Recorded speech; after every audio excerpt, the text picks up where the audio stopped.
शांताकारं भुजगशयनं पद्मनाभं सुरेशं विश्वाधारं गगनसदृशं मेघवर्णं शुभांगं लक्ष्मीकान्तं कमलनयनं योगभिर्ध्यानगम्यं वंदे विष्णु भवभयहरं सर्वलोकैकनाथं वसुदेवसुतं देवं कंसचाणूरमर्दनं देवकी परमानंदम श्री कृष्णं वंदे जगद्गुरुं कृष्णाय वासुदेवाय हरे परमात्मने प्रणत क्लेश नाशाय गोविंदाय नमो नमः। भगवान श्री गोविंद की अतिशय कृपा से हम सभी इस भगवत गीता के विशेष ज्ञान सत्र में उपस्थित होकर के भगवत गीता ज्ञान की चर्चा को आगे की ओर गति दे रहे हैं। चूँकि ये जो भगवत गीता ज्ञान का विशेष सत्र चल रहा है, इसमें हम लोग संपूर्ण गीता प्रवचन की श्रृंखला का निर्माण करने के उद्देश्य से इस सत्र का संचालन कर रहे हैं।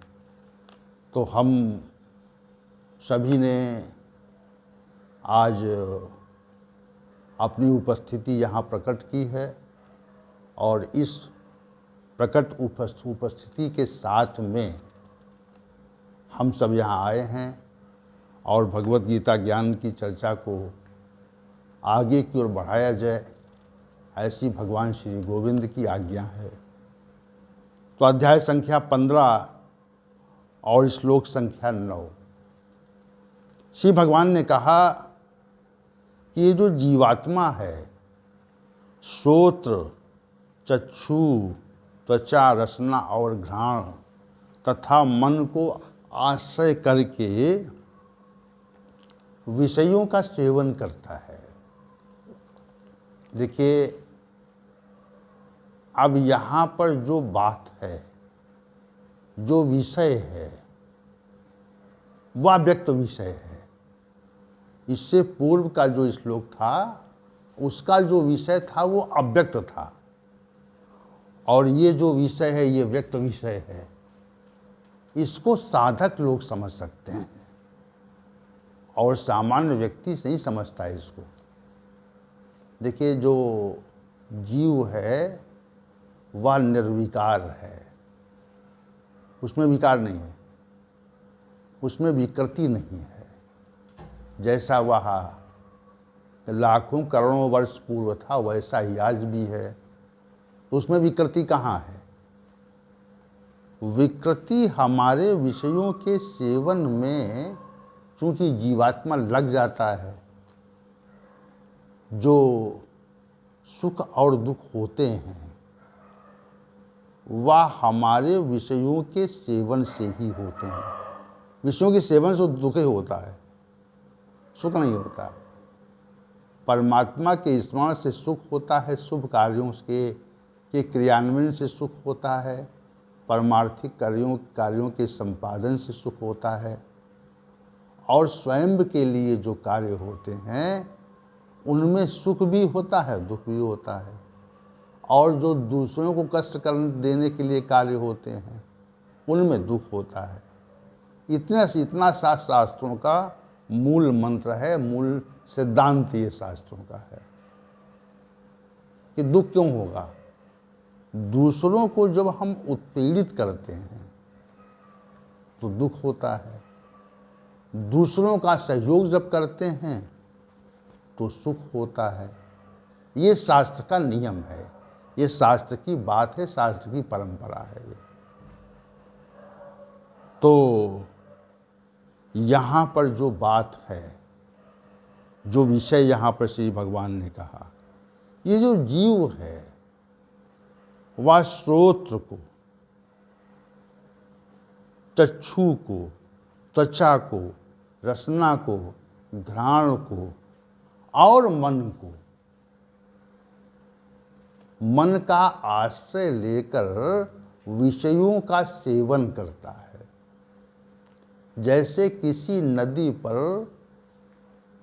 कोई पुल बना हो, सेतु बना दिया जाए, तो नदी पार करने के लिए हम सेतु का आश्रय लेते हैं। यही बात तो है। नदी पार करने के लिए हम सेतु का आश्रय लेते हैं। सेतु के माध्यम से, सेतु के आश्रय से हम नदी पार करते हैं। आश्रय किसका है? आश्रय सेतु का है। जैसे कोई कठिन कार्य हो और वह कठिन कार्य हमारे द्वारा किया जा पाना संभव न हो, तो कठिन कार्य के संपादन के लिए हम किसी महत्वपूर्ण शक्तिशाली व्यक्ति का आश्रय लेते हैं। क्या करते हैं? हम किसी महत्वपूर्ण शक्तिशाली व्यक्ति का आश्रय लेकर के वह कठिन कार्य पूर्ण करने का प्रयास करते हैं। और आश्रय जब मिलता है तो हमारा कार्य पूर्ण हो जाता है। आश्रय वाली बात है। जैसे हम सभी निद्रा के आश्रय में रहते हैं। जैसे छोटा शिशु जो है वह माँ और माँ के आश्रय में रहता है। आश्रय से ही हो रहा है। जैसे हम पृथ्वी पर चलते हैं तो पृथ्वी माता का आश्रय होता है। जैसे जब छोटा बच्चा चलना चाहता है तो वो अपने परिवारीजनों का आश्रय लेता है। वैसे ही या अधिष्ठाय जो पद प्रयुक्त हुआ यहाँ पर, ये आश्रय का प्रतीक है, द्योतक है। शिव भगवान ने कहा जो विषय हैं, श्रोत्र का विषय क्या है?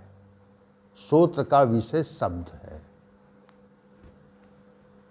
चक्षु का विषय क्या है? चक्षु का विषय रूप है। त्वचा का विषय क्या है? त्वचा का जो विषय है वह स्पर्श है। रसना का विषय रस है और घ्राण का विषय जो है गंध है। ये 5 विषय हैं। ये 5 विषय ही मनुष्य को जीवन पर्यंत, ये 5 विषय ही मनुष्य को जीवन पर्यंत अपने चक्र में घुमाया करते हैं। क्या करते हैं? ये 5 विषय ही मनुष्य को अपने चक्र में घुमाया करते हैं। घुमाते हैं ना? हम कभी मधुर ध्वनि के प्रति आकर्षित होते हैं। मधुर ध्वनि के प्रति आकर्षित होकर के उसमें आसक्त हो जाते हैं। पहले मधुर ध्वनि का पान, मधुर ध्वनि को स्रोत के माध्यम से सुनते हैं और उसमें मन का सहयोग रहता है। स्रोत के माध्यम से हम मधुर ध्वनि को सुनते हैं और उसमें मन का आश्रय रहता है। उसी प्रकार जो सुंदर दृश्य हैं, मनोहारी दृश्य हैं, मनोहारी स्वरूप रूप स्वरूप हैं, तो उनको भी हम मन के माध्यम से ही देखते हैं। उनका जो आभास करते हैं वह भी हम मन के माध्यम से ही करते हैं। बिना मन के माध्यम से हम किसी सुंदर दृश्य को, सुंदर रूप स्वरूप को देख नहीं सकते।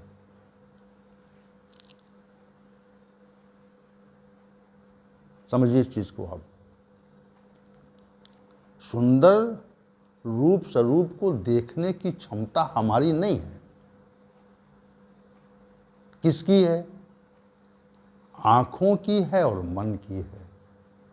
मन के आश्रय से जो नेत्र हमारे हैं वह सुंदर रूप स्वरूप को का दर्शन करते हैं। वैसे ही श्री भगवान ने कहा स्पर्शनम, त्वचा भी जो कोमल स्पर्श का आभास करती है, त्वचा जो है वह जो कोमल स्पर्श का आभास करती है वह भी मन के आश्रय से ही करती है। वैसे नहीं कर सकती। मन के आश्रय से ही त्वचा कोमल स्पर्श का आभास करती है। जो कोमल स्पर्श होता है या कठिन स्पर्श होता है, या अधिक तापमान वाला है या कम तापमान वाला है या मध्यम तापमान वाला है, तो ये जो स्पर्श कठिन या कोमल, तो ये आभास मन के साथ, जैसे कहीं हमारे किसी शरीर में कोई कांटा लगे, पैर में कांटा लगे, तो पैर में जो कांटा लगता है वह त्वचा के संपर्क में आता है। अब वहाँ पर स्पर्श रूपी जो गुण है वह आरंभ हो गया। अब वहाँ पर मन जाता है कि हमारे शरीर में अमुक स्थान पर कांटा लगा है, तो मन के आश्रय से त्वचा में लगे हुए कांटे को हम जान जाते हैं। वैसे ही जो कोमल स्पर्श होता है, तो कोमल स्पर्श को भी हम त्वचा के माध्यम से, मन के आश्रय से जानते हैं। श्री भगवान का रसना और मन का जैसे सुंदर सुस्वादु भोजन होता है, तो उसको जब हम मुख में डालते हैं ना, तो मुख में डालने पर सुंदर और सुस्वादु भोजन का हमको आनंद प्राप्त होता है। सुंदर और सुस्वादु भोजन का हमको आनंद मिलता है। त्वचा के संपर्क में सुस्वादु भोजन व्यंजन आने पर उसका जो आभास है वह मन के माध्यम से होता है। मन के माध्यम से उसका आभास होता है। मन माध्यम उसमें है। अब श्री भगवान ने कहा घ्राण, नासिका से कोई गंध टकराती है जब, या दुर्गंध टकराती है, तो उसमें मन का सहयोग रहता है। मन के सहयोग से हम ये जान जाते हैं कि ये सुगंध है अथवा दुर्गंध है। क्या है? ये सुगंध है अथवा दुर्गंध है, इस बात को हम मन के माध्यम से जान जाते हैं। तो यहाँ पर जो शब्द, रूप, रस, स्पर्श और गंध रूपी जो 5 विषय हैं, ये विषय मन के माध्यम से जीवात्मा के द्वारा भोगे जाते हैं।